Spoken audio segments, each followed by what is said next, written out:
Hi, everybody. I'm honored today. Today's December 7th, 2022, to have um, Tal Bachman with me.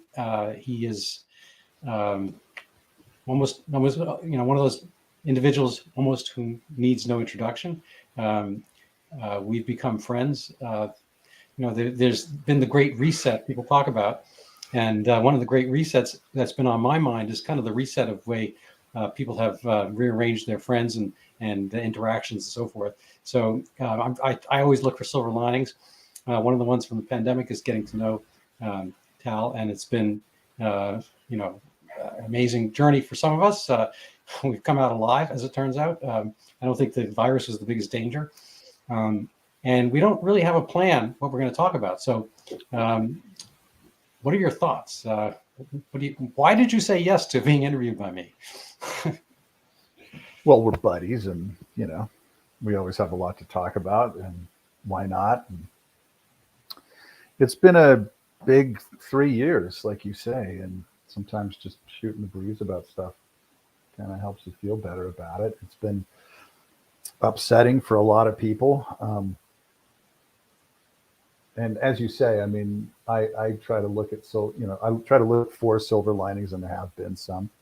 Um, at the same time, there's been other things that haven't been so great. But anyway, here we are, and I've got my cerveza mexicana. So Yeah. Speaking of which, I'm a big fan of your, I guess, ballads. Um, I find them really beautiful. And all the Mexican ones. yeah, and you have amazing taste, and in other artists as well.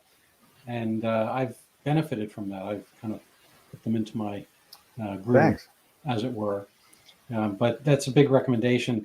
I mean, it's not for me. You can't get a big. I'm only me, but I recommend people check out your music in general. But there's a whole other branch, which is evocative and true to the language. I mean, your Spanish, I think, is top notch, pronunciation and so forth. And I've always loved Mexico. People, you know, people think of Mexico as like Cancun and Acapulco and whatnot. But I've been through the interior of Mexico a number of times. Back in the kind of backpacking days and whatnot. And I think you capture a lot of the beauty. So that's it's not necessarily the Great Reset or anything like that, but it's an amazing thing that you're able to do.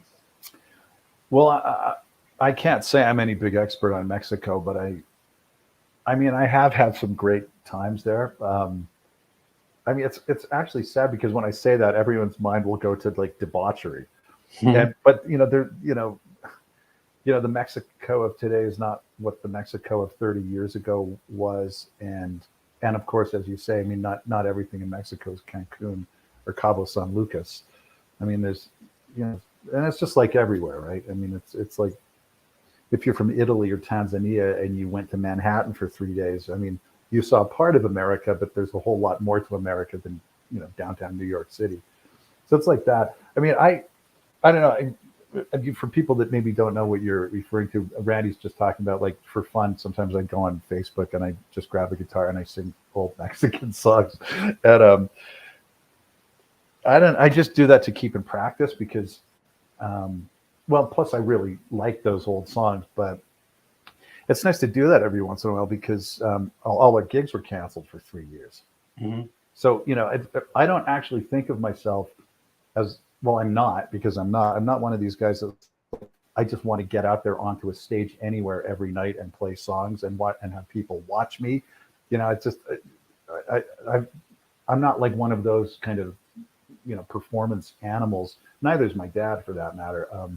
Neither are most of the musicians I know, but there are guys like that, guys in cover bands. They just love it. And they really have that skill for being, a great cover artist. And they just friggin' love it every single day, like 6 nights a week or even 7. Sometimes they got to get out there and play in front of people. But it is nice to go out and just share some music sometimes. So, and it keeps me in practice, and I'm trying to keep up my Spanish, and so I'll do that every once in a while. Did you live in a Spanish-speaking country? Well, as a teenager, I spent 2 years in Argentina. Um, and any Spanish speakers watching this will know that the RG speak a very different kind of Spanish than, Mhm. well, pretty much everyone else, but certainly Mexicans. But it's still, I mean, still the basics are the same pretty much. So yeah, and I felt like I was going, pretty well with my Spanish when I left Argentina, but I mean, you know, that was 30 plus years ago. So I haven't really, I haven't lived in places where I could keep up my Spanish since then. Yeah. So So very I go was ahead. good with languages back in the day, and I was kind of a top French speaker, but student, whatever. Um, and I took Spanish when I was teaching during summers. I taught organic chemistry, and on the side I took this Spanish course, um, and it was taught by an Argentine. And he of course said that only Argentines speak Spanish correctly, Yeah, and they all say that. no, it's really, and Almost, yeah, yeah, I actually, he did speak it so clearly, and I think it's really a class thing because whatever country you go to. So anyway, to cut to the chase, um, I had my own medical office for about 30 years, and bordering on, most of the U.S., bordering on a kind of a Latino immigrant population next door in Chelsea, and as a business proposition, whatever, I had, a lot of Latino patients, and then I advertised in the, Latino newspapers and radio, TV, and all that kind of stuff. And so I got kind of built up my medical Spanish, and so far, I was fine getting, interviews and all that kind of stuff with the patients, understanding what they were saying. But when they were from kind of the hills, whether it was Guatemala, Mexico, or DR, whatever, it was really, I had to kind of like retune my ears for that kind of stuff. And so I think hmm the Spanish kind of is, of place and class and whatever, education and all that kind of stuff. So there's, I learned a lot of, my staff at one point was like all Latinas. I had, women from, El Salvador, Dominican, Puerto Rico, and whatnot. And even between them, they spoke all different kinds of Spanish. And, yeah. I learned about The idioms, yeah, the idioms are different. The colloquialisms are different. Yeah, and they would make Yeah, each other laugh. Like they had a word for car. I forget where it was, like in Dominican. And if you said it in Mexico or El right, Salvador, it was like as if you were speaking, ancient, right. like you were speaking as if we were when it started speaking Chaucer here. Um, Yeah, like I've heard coche, auto, carro.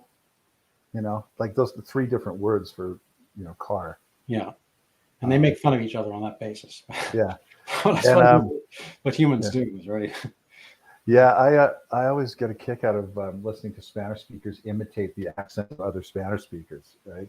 'Cause, it's always funny. They're doing it for fun, and I always have a laugh. So I was kind of following along some of your deeper thoughts, and uh, I know you are, I guess Canadian-ish.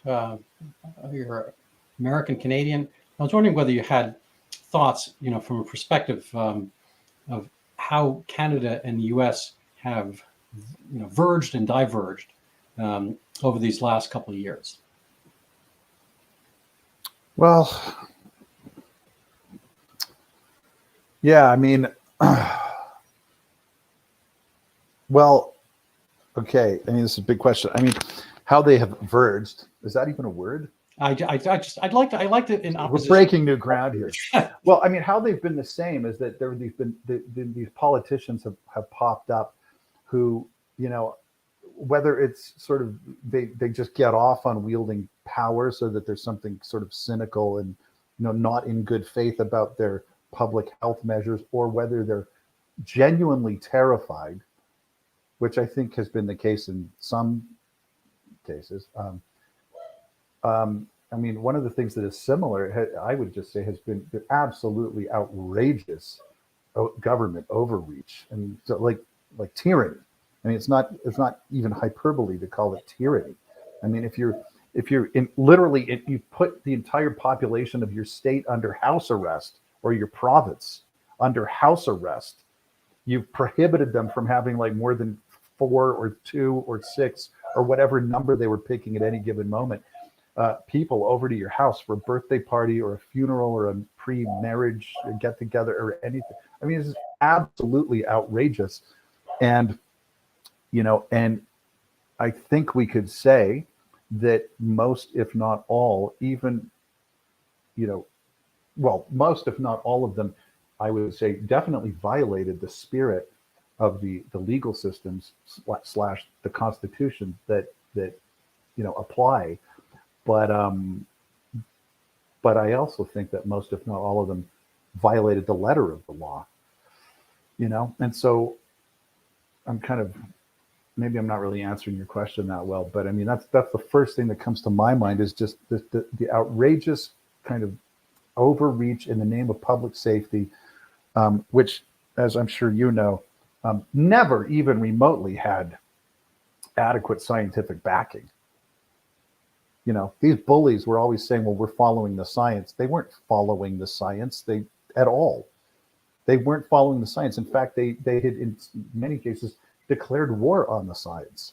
There was good reason to believe, even in the early months of 2020, that this virus was nowhere near as dangerous, as lethal as was being popularly advertised. And none of these people cared. They just rolled with it. And that was the big pretext for, basically. I mean, it's funny, and it's like that passage in the New Testament where Jesus says, like, don't criticize, don't look at the mote that's in this other person's eye. Take the mote out of your own eye first. It's always easy for us to look at different countries and say, oh man, these people had it so bad over here. The governments were so tyrannical. The Chinese, Communist Party was welding people into their apartments.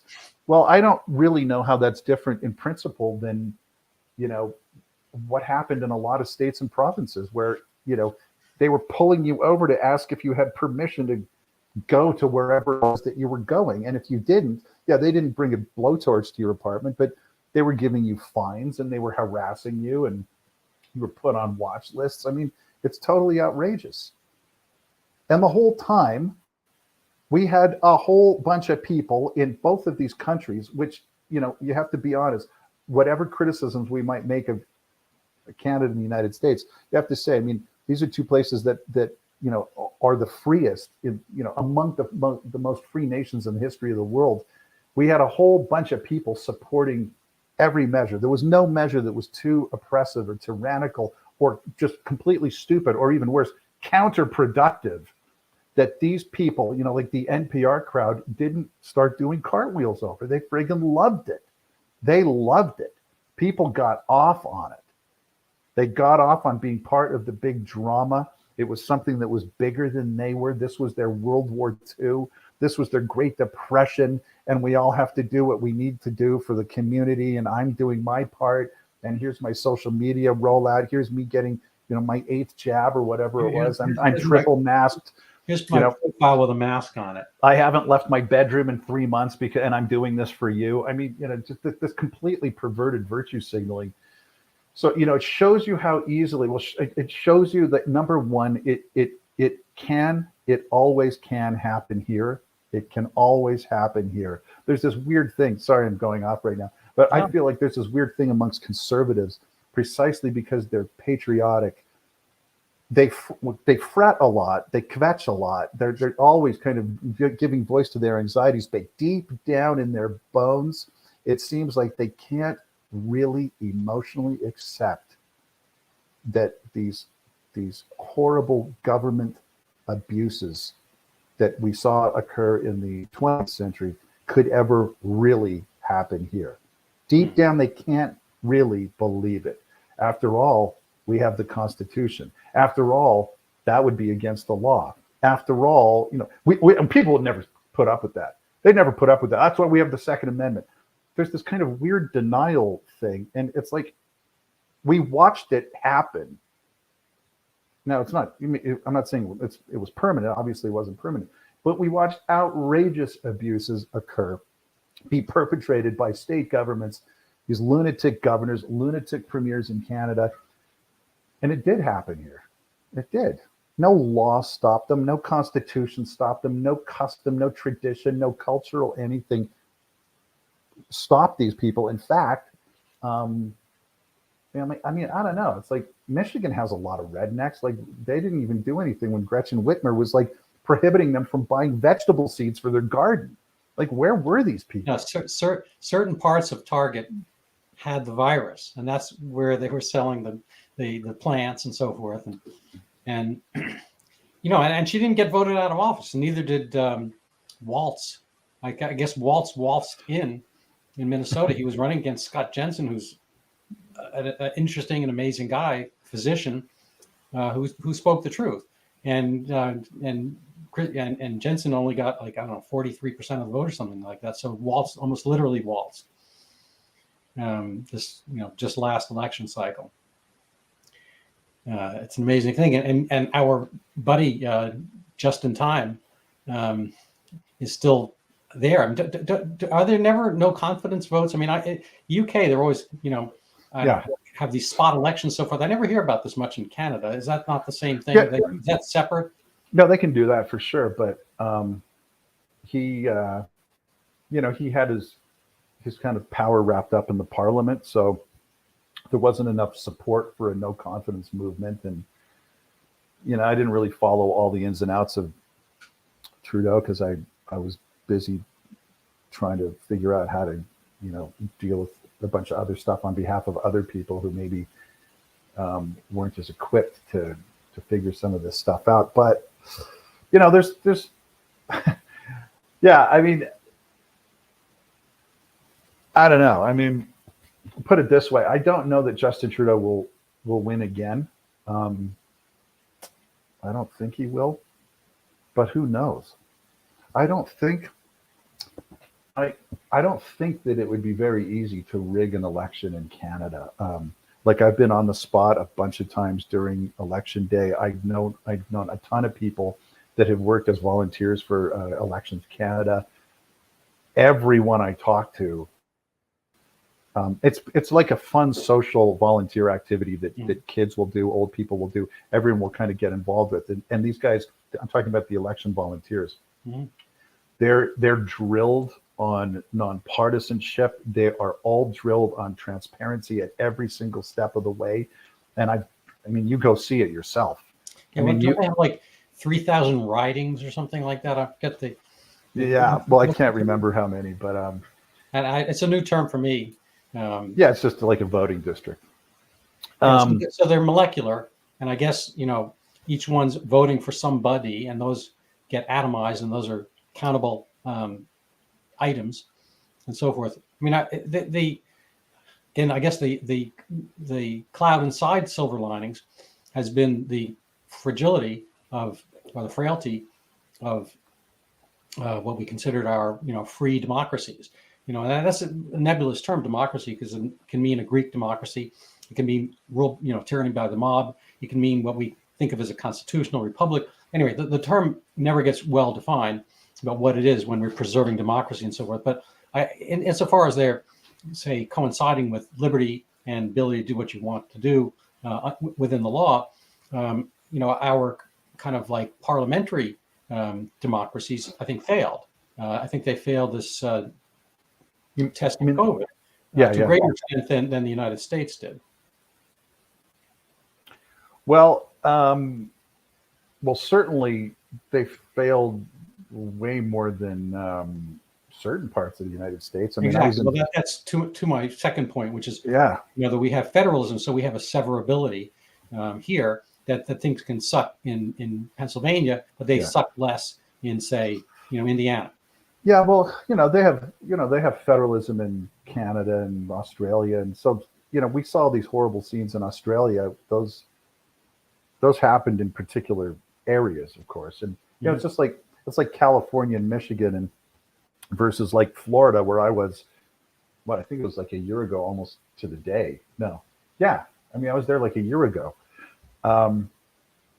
We went to the county fair. No one was wearing a mask. You wouldn't have even known that COVID even existed. We should have met up, but we did the same thing, and it was like, angels singing. Then you get out of you leave the free state of Florida, and it's like you're all of a sudden you once again are surrounded by zombies with like fear. That's a crazy thing. back when the Berlin Wall was a thing, we traveled. My wife and I traveled. I don't think we were married yet, so we traveled in Sin through Europe, Western and then Eastern Europe, and we had bicycles. So we saw a lot of places that people didn't see, and we biked through parts of Hungary, Czechoslovakia, and then on the far end of the trip, we were in East Germany, and we went back and forth twice. But it was one of those things. It was almost like the Florida, New York City difference. And we had been at both during COVID. But it was an amazing thing to go from West Berlin to East. I mean, go from East Berlin to West Berlin after like weeks in, the Iron Curtain countries where everything was Sovietized and people, literally on the bus and subways, they would only look at the ground. No one ever looked up. There were no advertisements. There was no activity, and people, kind of wore drab clothing. But there was this thing where people, had self-trained to stare at other people's feet, not because they were interested in your shoes. And then when you go to West Berlin, it was just like, that I think what's the name of that movie where everything goes from black and white to color. It was Pleasantville, or I don't know. Pleasantville, yeah. But everything just kind of opened up. I kind of got a sense of what it would be like for them, but that was what going to Florida was like. And I took some short videos of elderly people walking down the street without masks, not dropping dead, so I could send it to people as a kind of tongue in cheek. And of course, I have been doing these coronavirus podcasts, video casts, whatever they were, for a long time, and that became fodder for that. But it's just an amazing thing that people can be so entrenched in their mindset, and they let and they become perversely addicted to that mindset. They don't necessarily want to leave it, right? They're so now attuned to their tribal leader. Well, it's an investment. Their public health furor scared the hell out of them, and that they now obey. Like literally, Anthony Fauci could have come out and said, if you drink a cup of bleach right out of the Clorox, pour the Clorox into the cup and you won't get COVID. There are millions of people that would have done it. Literally. Just as an asterisk, for the next person who comments that says Donald Trump told them to do that. That is one of those falsehoods. That was, they said. Oh, you mean, with the HCQ and all that kind of stuff. He was using an analogy that it would basically clean out your system, or so they're working on new things, ultraviolet light and whatnot that would cleanse the air, and as if it were bleaching the air, whatever. He never told people to drink bleach. It's just no, he didn't do that. But you know what? All of these BS criticisms of Donald Trump, I objected them not only because they're just transparently false. They're these horrible stretches, and obviously motivated by something less than good faith. Mm-hmm. But because we have ample good reasons to take issue with how Trump behaved during this thing. So why would we make stuff up? Right. It was Donald Trump that let Anthony Fauci run riot for a friggin' year, and dingbat Debbie Burtz and all these people. Like, this guy, he got completely outplayed. These guys ran rings around him. No, and he had been pretty good about understanding there was misinformation and that people wanted to bollocks things up and throw bowling balls, at his feet. I mean, that had been going on for a while. The whole Russiagate, whatever, all that stuff kind of self-dissolved, and Stormy Daniels, Michael Avenatti. I'm sure you've heard those. The end is coming. All those kind of choruses of newscasters predicting his doom, and lo and behold, like any good Greek tragedy, it wound up being some of his own doing, of course. Yeah, it wasn't hubris per se, but I think it's kind of a laziness of mind that he gets a lot of information, I think, from TV, and he's an active guy, but he's social, and he deals with I guess watching the news and so forth. And I think he got caught up in it. So if he had, we don't pine for Michael Dukakis or Jimmy Carter, or whatever, but if he had slightly more analytic mind and delved in some of the information out there on his own, I think he would have been able to deal more firmly. And I think some of his age factored in, and he may be worried on a personal basis of getting, and I think he did genuinely suffer with COVID. I mean, it didn't happen. He didn't get it to the extent that Boris Johnson did by becoming demented, or at least temporarily, the way Johnson acted. But I think I think he might have been physically worried, and that played in a little bit. But yeah, I think ultimately, letting having the public health people become the government apparatus was a mistake. That's governed by bureaucracy, and I think it's always a mistake. Well, he also had people that were trying to get through to him about. I mean, I don't know. I mean, we don't know exactly what Trump knew when about any of this stuff. We don't know how. All I know is that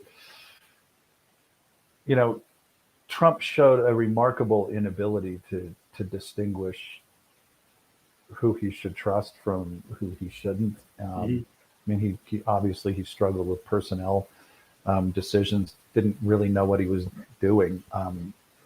Obviously, I mean, I lament to say that. But, and there was nobody helping him.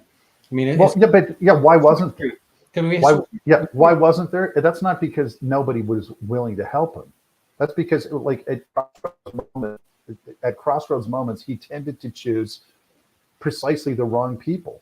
This is the guy who chose, like, a lifelong limousine liberal New Jersey Democrat as his right-hand MAGA man over 5 other guys that wanted to do it, that had proven track records of being MAGA warriors. So if you're a MAGA supporter, you're looking at that and you're like, well, every great leader has its right-hand man, or 2 sometimes. Caesar Augustus had Marcus Agrippa. We could just go down the list. Jesus had Peter. I mean, we just go down. I mean, these guys always have a right-hand man. And Trump, you could say he, his choice of right-hand man was dubious. It's like, and he had a. I mean, I don't know. Nobody's perfect. Okay, so even like the greatest MAGA warrior, they're going to get some things wrong every once in a while. But so, I don't understand why Donald Trump, who ran as the guy let me get this straight. I mean, he runs as the MAGA warrior and then gets into power and just, he got fooled on the Mike Flynn stuff. I don't know. It's just. Yeah, well, it's a new game. It's a new game. It's like, I'm a squash player and I'm playing tennis, and I have, reasonable athleticism, awareness, and so forth. But the shots come, and I'm not as good structurally. I'm still learning how the pieces come together, and this is not something he spent his life doing. He admits to being maybe a politician now, but it is. I think it takes some learning curve, and I think it's diametrically opposed to our ghost in chief now, who is there nominally, but has nothing to do and can do nothing, and they don't let do anything, and nobody really notices any blips and so forth because everybody's there. The bureaucracy is going around, seals around, kind of like an amoeba getting punctured. They kind of reforms the cell membrane. Whenever anything happens, he flubs or stumbles or physically, mentally, whatever. Everybody's all sealing around, and it's ludicrous. If Trump, somehow had taken on the physical attributes of Joe Biden and mental and so forth, I mean, there'd be no end to it. And there would frankly be an end to it because, they were trying to do the 25th Amendment on that guy. Anyway. Yeah, they were trying to do it anyway. Yeah. And say what you will. I think he's a bright guy. I don't think he's the brightest guy on earth, but I think he's, Donald Trump's a bright. Sorry to interrupt. Go ahead. That's all right. Well, Donald Trump is a bright guy. He obviously has some, interesting skills, really effective skills. His toolbox, I mean, his skill set is idiosyncratic. I think everyone would acknowledge that. He's really, really good at certain things. He's really, really bad at other things.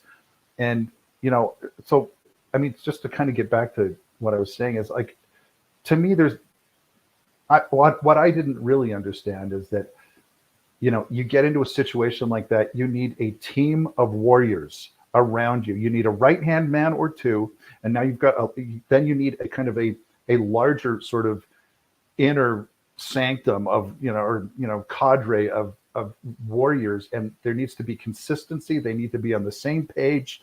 You need to act with haste because, it's like when you move into a new house and you say, well, we got to do A, B, C, and D, and then the months go by, and the more the months go by, the tasks become harder and harder to ever do. Like you watch Elon Musk, like he gets it, shows up at the Twitter headquarters. He's got his team in place. It's like, guys, this is your charge. You're your marching orders. Boom, boom, boom, boom, boom. Let's get this done. Go, go, go, go, go. Like that's like that in every single aspect of life. But, you need your team, your kind of pyramid team with you at the top, and you're the captain. You can delegate, and he never seemed to do that. And so, he got so outplayed in so many ways that I don't know. I can't really get over that, including with this. So we have like a president, like with the COVID stuff. Like, how about this? You're a president. You just won. You swear an oath to faithfully execute the laws of the United States of America. You're going to uphold the Constitution. And then Democratic governors in particular, not exclusively, but what doesn't matter. Certain governors start to completely violate all the constitutional rights of the people living within those states. Right? So now you have a governor. So, I mean, like if a governor said, I'm going to reinstitute slavery, a president would say, you can't do that. That's a constitutional, it's a federal matter. It's in the Constitution. You can't abridge constitutional rights like that. I'm going to move in and forcibly stop you from doing that. Well, it wasn't slavery, but it was something sort of in the category of slavery when you say you're not allowed to go from point A to point B. You can't go to a park. You can't go kayaking. Maybe we'll let you go to the grocery store if you're nice or something. You can't do A, B, and C, and D or whatever. And Donald Trump did nothing about that. Like that's one of the things that bugs me. I mean, here's another thing. The Democratic Party and its sort of foreign, friends, and who knows who else is in that mix. I mean, they sponsor week after week, month after month of truly insurrectionist riots in the United States. That's why I was going to bring that up. And Donald Trump does nothing except say, I'm not allowed to activate the National Guard, which is not true. Of course he was allowed to activate it. There's ample precedent for that. The law's been on the books for 200 years. So if you don't want to do it, I would have preferred, I would have just preferred to say, well, I don't really want to do that, and here's why. I don't think it's a good idea. Instead, he came out and said, they tell me I'm not allowed to do that. Well, if you actually believe that, you really shouldn't be president because you have no clue what your powers are.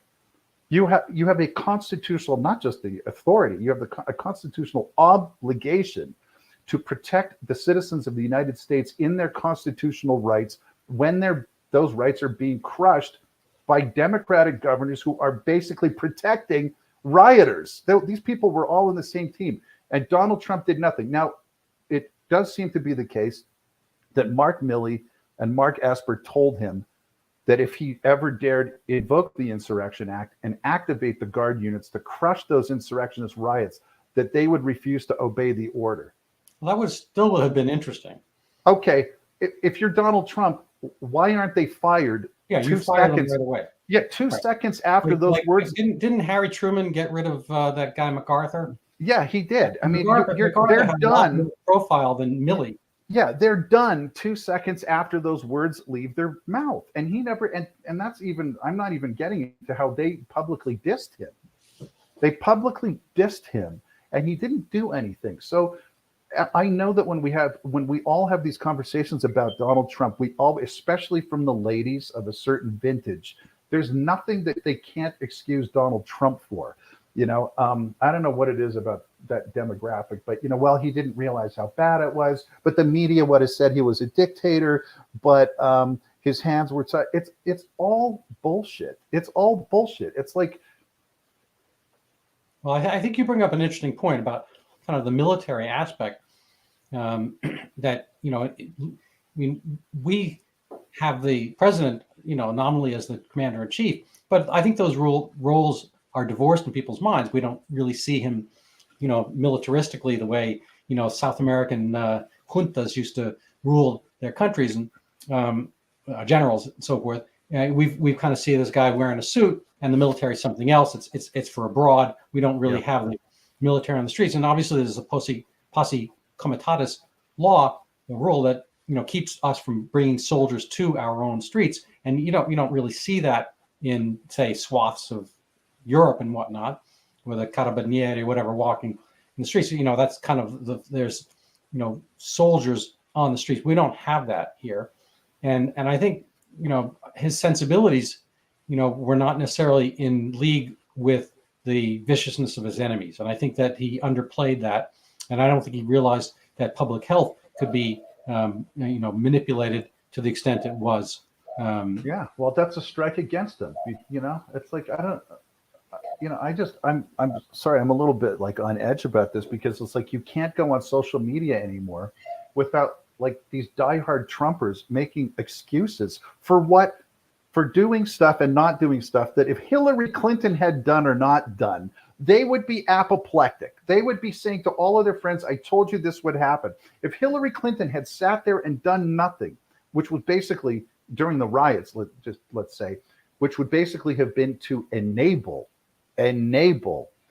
right, a rash of insurrectionist riots to go berserk, curb stomp people, murder people, stab people, smash windows, all those innocent, sincere immigrants that moved to the United States and played by the rules. They didn't sneak in, and they bet everything on their little corner store. And these violent ignoramus rioters went and destroyed everything these people had.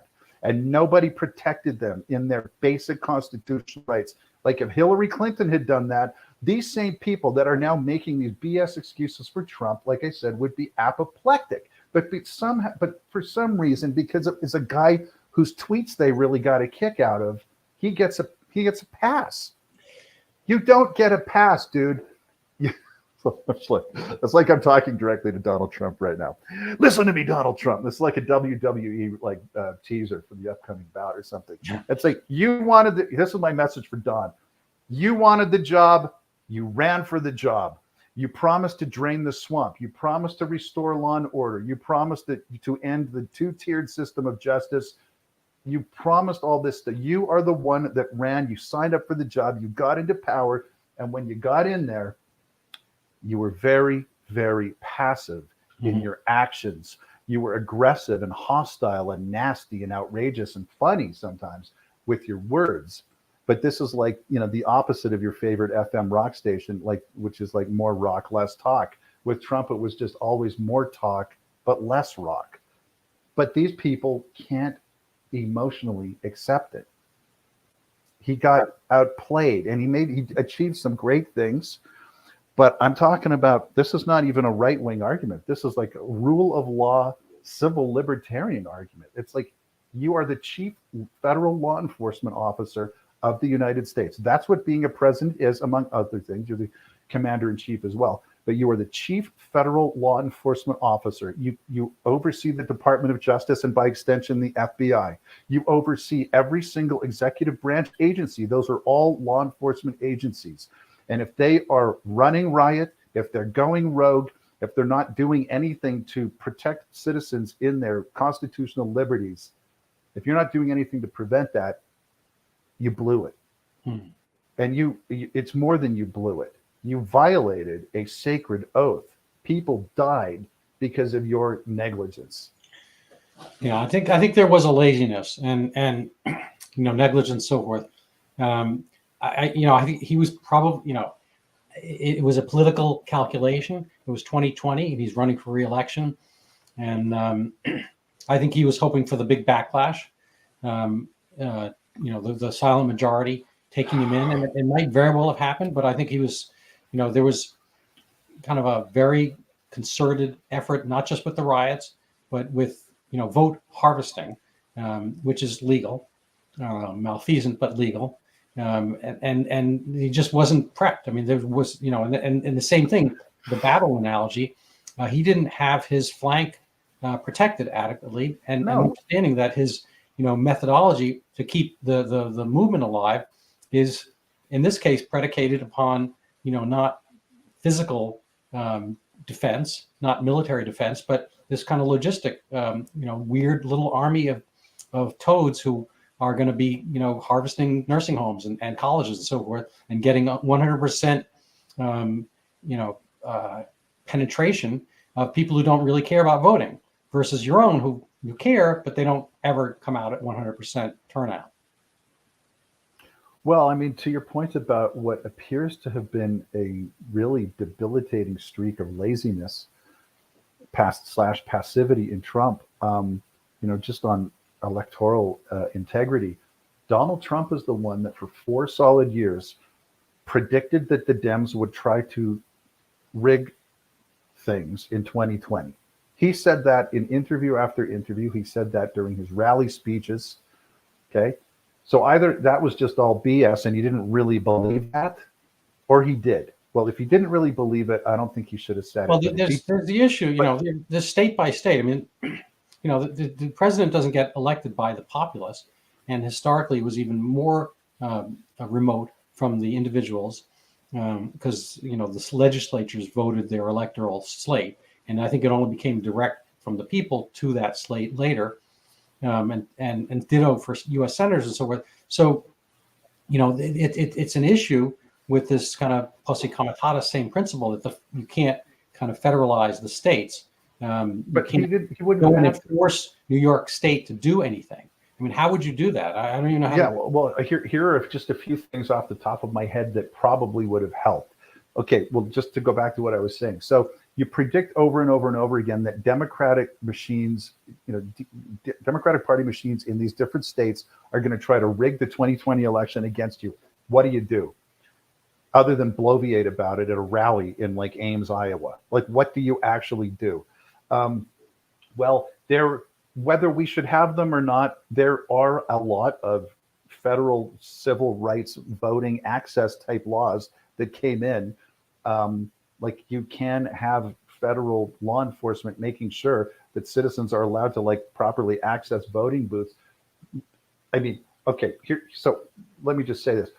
First of all, you have to know, because there's like 8 gazillion laws on the books. You have to know that even if it were something of a pretext, you have to be able to find some kind of legal cover for having observers, as they call them in Canada.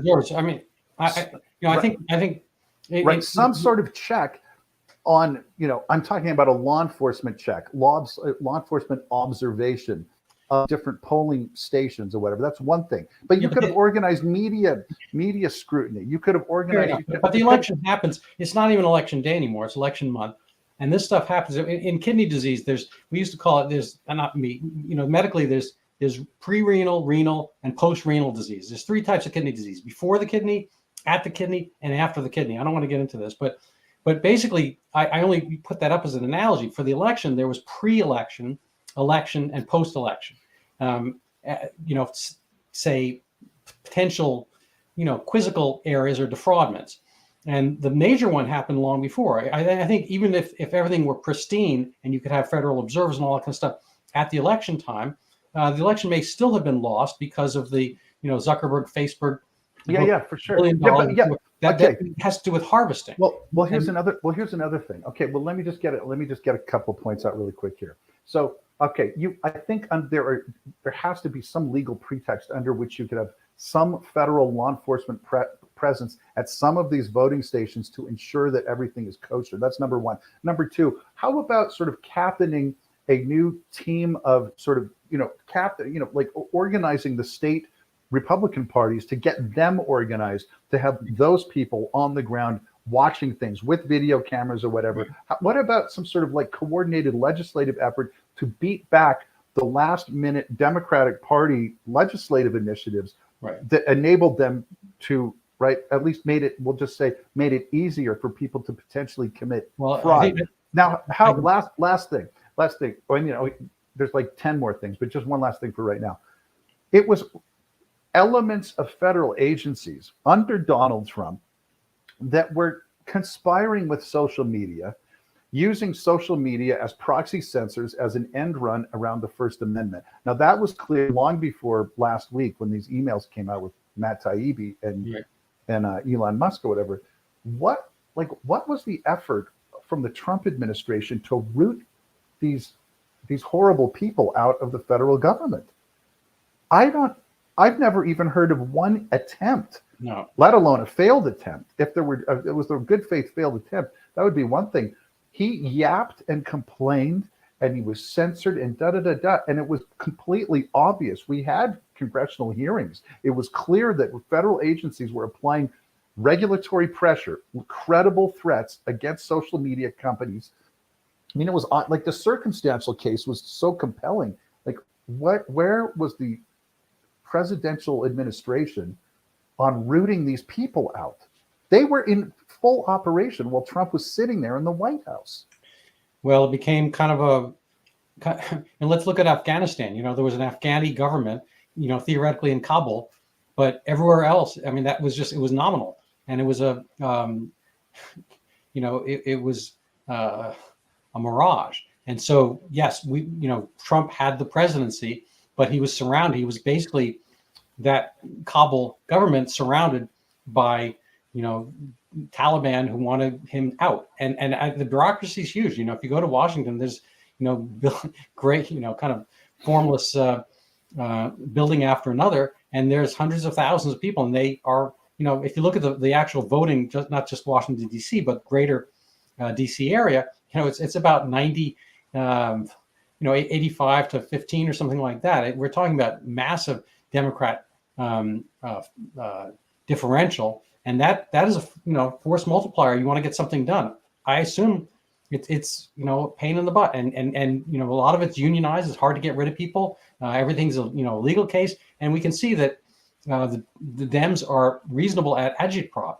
I mean, just when Brett Kavanaugh got nominated, it wasn't about him. His legal precepts, the way it was for Ketanji Brown Jackson.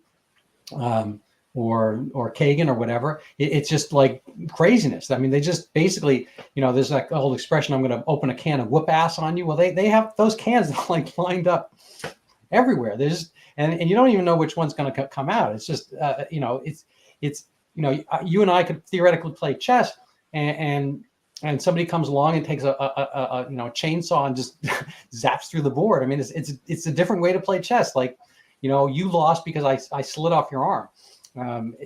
It's craziness. I think it's getting Republicans to do the things you're talking about is kind of like having my dog learn how to knit. I mean, it's a nice idea, but it just doesn't know. I don't know if he's capable of it. It's like, whereas, that old expression about, going to, go wrestling with a pig, you get dirty, the pig enjoys it. I just don't know. I mean, it seems to me that they are entrenched in kind of the mid-level, low-level bureaucracy roles at the post office and all these jobs that I personally, I assume you wouldn't want to take on for a life and so forth, but they come in very handy, teachers and whatnot, on the days when they have the federal holiday off, and they can become the poll watchers and so forth. So you basically have a vestigial but still present force of human beings who are going to do this kind of work that locally, I know our Republican, it's hard to drum up an interest, and if you did, it's hard to outnumber them.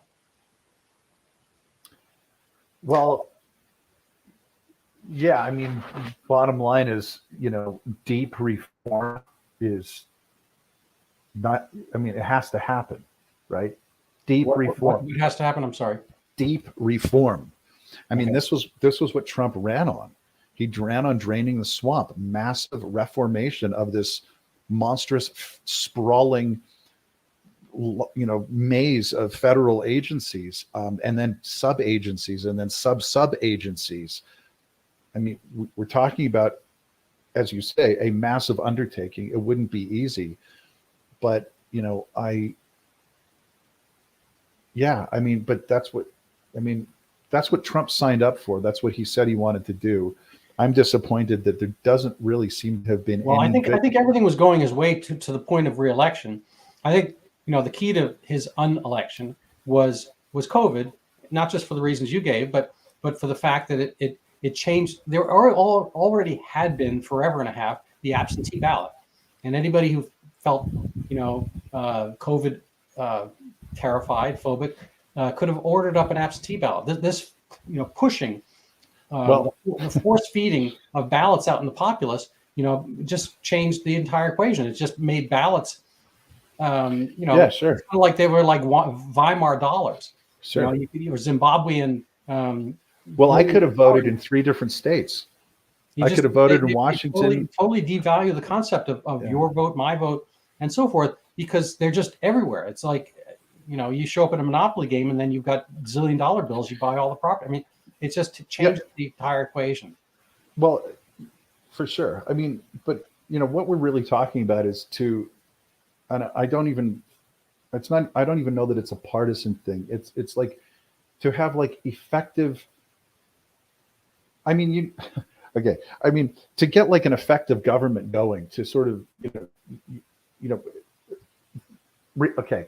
Nah, you can edit this part out. Republicans are going to have to get it together and get a plan and under, just emotionally accept what the rules of the game are, how the opponents are playing and what they might need to do to combat that. I'm not saying they should do anything illegal necessarily. There's probably lots of legal things that could be done that weren't done. I think that's definitely true with some of the Republican governors we've seen, and probably with Trump himself. Like, for example, letting Andrew Cuomo skate after he kills 10,000 people in state rest homes. Where was federal law enforcement on that? I mean, really? There's absolutely nothing that you could get Andrew Cuomo on for that. 10,000 people died because this idiot, he's not even an idiot, he's evil, sent COVID positive people into state rest homes or whatever. So, yeah, I mean, what I'm trying to say is it's like, well, it's what you're saying is that the Republicans in power typically do not use their power effectively. They talk a good game. They say all the right things. They wave the flag. They talk about family values, and they don't really do anything. Now, there are exceptions to that, but they're very rare. One exception is Ron DeSantis, who actually uses his power effectively. I don't know what's so difficult. And by the way, so he uses his power effectively. He becomes the most popular governor in America. You would have to say he's probably the most, well, I don't even think it's probably, the most successful Republican governor since Ronald Reagan ran California 55, 60 years ago. So, I mean, that sort of shows how false it is. That shows how false the Republican belief is that you can't actually get out there and act and do things without alienating people. And we need the big tent, so we need to just kind of be nice, and we need to be like little mini Mitch McConnells and get along with everybody. Well, Ron DeSantis didn't do that. He's the most popular guy, most popular Republican governor in the country, and he turned Florida from a purple state to a red state by like 20 points. Yep. How is this not an absolute rock solid test case for? No, I agree right, with you. For proceeding. I agree with you. The way politics plays out is not always, the way we want it to. Or the way the Republican strategists think it is. And by the way, I spent 3 years of my life doing, like, amongst other things, Republican Party political polls. That's how I put myself through college in Utah. I mean, I was on the phone talking with these people, and I'm just going to say, I'm not saying there's no value to ever doing any kind of poll. There is, but I would say it's not a particularly effective way of figuring out how to motivate people, attract their attention, motivate them, inspire them, challenge them, invite them to be on your team, just asking them what it is that they're looking for or what they want. That's not a particularly, like, if you see a pretty girl somewhere and you're a single guy, you don't go up with a questionnaire and say, can you tell me the top 10 things you're looking for in a guy, and then I'll try to be those top 10 things. I mean, that doesn't work. I mean, you have to, it's ridiculous, right? And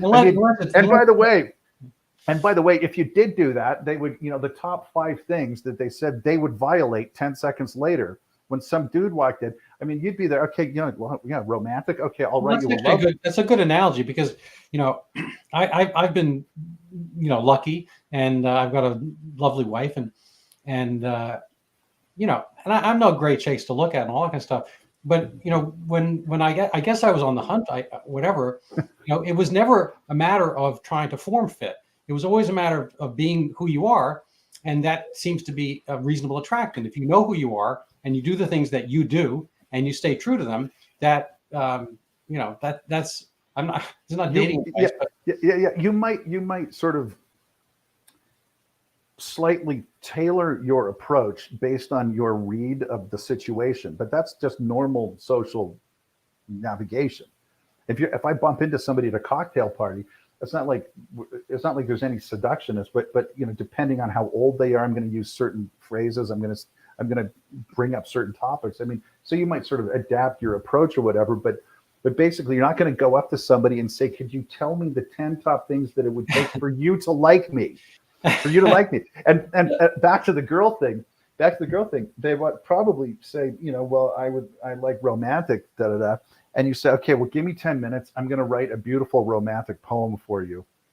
And when you got back in 10 minutes with your romantic sonnet, you know, all like drawn up in iambic pentameter and all the rhymes are in the perfect place, she'd be gone because she would have disappeared from the party on the back of a motorcycle. Exactly. With some guy that just showed up and like whistled at her.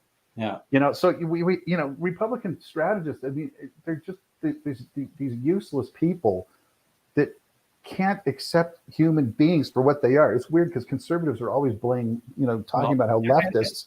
Yeah, I just want to put out that some of the defeatists, some of the, you know, there's a lot of eating ourselves, fighting amongst ourselves, and defeatist attitude, because in a sense, you know, I'm not going to say the system's rigged, but they are working better and harder at the mundane, menial, you know, aggressive harvesting tactics, and so they, you know, you reap what you sow, and they're you know, they're sowing, they're doing a lot of not like my knitting dog, but they're doing it, sowing with an O, and they're you know, they're harvesting, and they're getting their crop. And it is you know, inimical to kind of the concept of representative democracy, because I don't think it's genuinely representative. I think the polls in Arizona and whatnot were reasonable, and I think people, all things considered, if it were a high school election, whatever, would have voted one way. But I think things are happening in a different way. There's force feeding.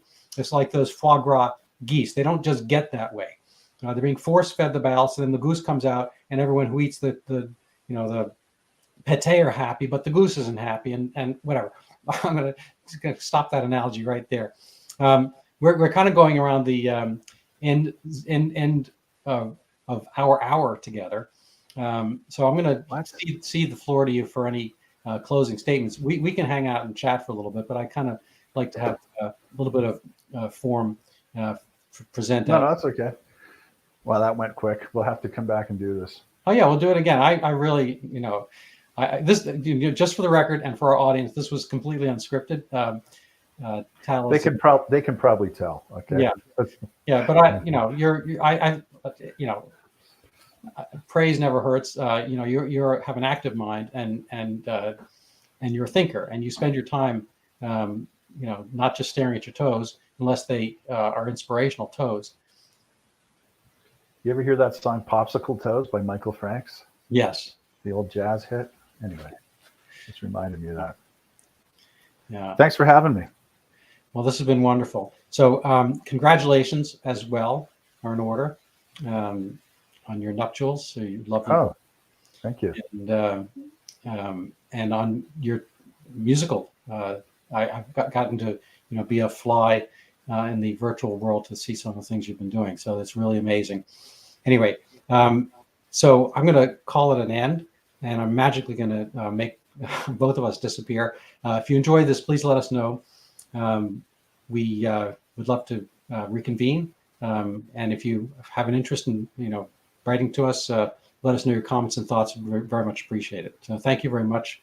And I enjoyed having you. We're going to have you back again, Tal. All right. Thanks, Randy. All right. Why don't you hang around for a little bit?